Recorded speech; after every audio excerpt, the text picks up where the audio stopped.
actually am very humbled standing in front of you tonight. You know, as many of you know, I'm a first-generation American. My mother had lived through World War II. My family fled communism. And one of the, just standing here on the steps where Barry Goldwater had famously spoke and stood, people that I'm fortunate enough to know, Senator John McCain launching his campaigns from these courthouse steps. It's so historic here. It's such a part of Arizona and this rich tradition we have of rugged individualism. Arizona's always been the state from the very beginning. When someone tells us to do this, we're going to do our own thing in our own way, right?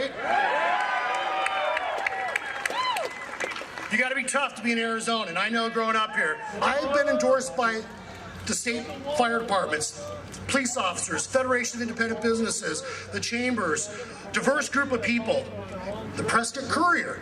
And I'll tell you what, the reason why is because I have stood for Arizona principles, and we need to make sure that we continue to do so and tell the Bay Area billionaire Tom Steyer that him and his money is not welcome here. Arizona's not for sale, and neither am I. Thank you very much. Thanks.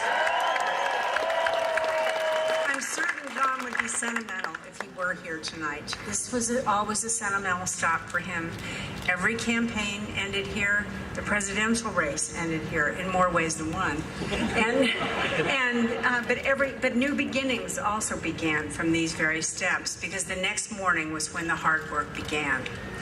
So win or lose, for any of you here tonight and those of us on the stage, win or lose, we need to figure out how we can come together, work with our allies and our rivals, and help make this wonderful country better than we found it. Better than we found it. John lost and won a few elections. He would have rather won all of them, but that didn't quite work out. But he always felt the same afterwards. He felt responsible for helping find solutions to America's problems and ready to work with anyone to get it done. Thank you, Governor Ducey. Thank you. Many friends have said, well, what's it like to go back to the Senate? And first of all, I do want to thank Governor Ducey for appointing me to Senator McCain's seat. And I will tell you that one thing that I've noticed is that with John McCain not there, there's nobody really to hold everybody accountable. That was one of the things that he did very well. He was a presence. We have a wonderful state and a great slate of candidates running for statewide offices, starting with our great Governor Ducey. I believe it was 1999, I was offered the opportunity to take on board in my Senate office what they called a fellow, one of a very small number of peoples who the United States military selected to serve on Capitol Hill with members of Congress to learn more about how our government functions, or doesn't function as the case may be. And the major in the U.S. Air Force who came to work for me was Major Martha McSally. Now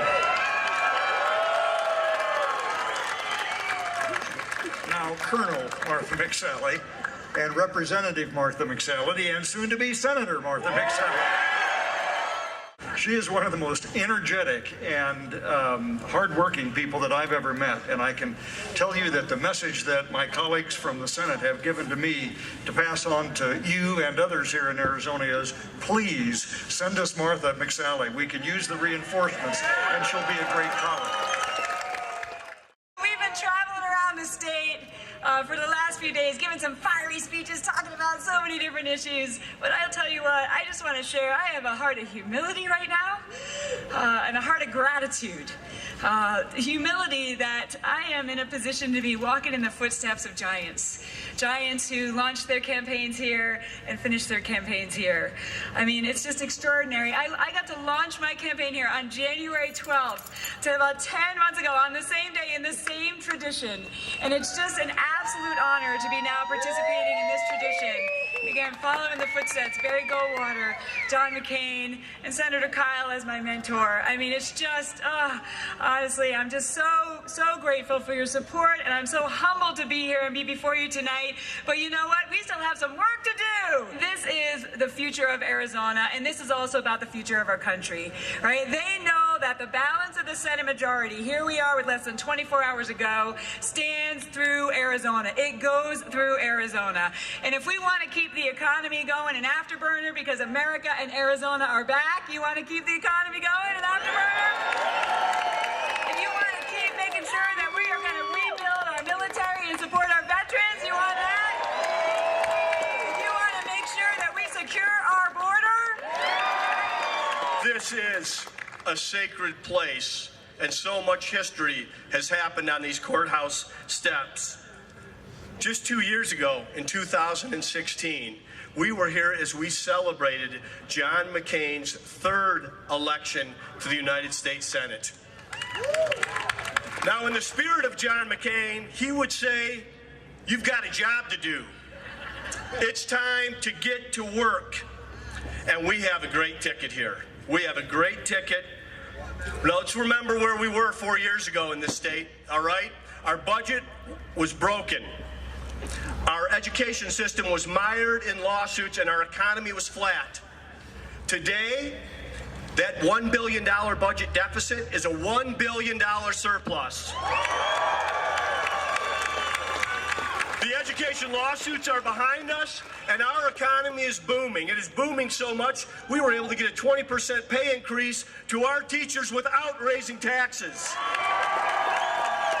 We've had 260,000 new private sector jobs. We've had 260,000 new private sector jobs in this state. 300 companies that have moved or relocated here, and 200,000 people that have relocated to the state of Arizona. The last time unemployment was this low, you were renting your movies at Blockbuster. The country is watching Arizona to see what is going to happen in this United States Senate race. There's a reason these out-of-state billionaires are coming to Arizona. They believe that they can turn the United States Senate blue, and they're dreaming that they can do it through Arizona. Well, I've got news for them.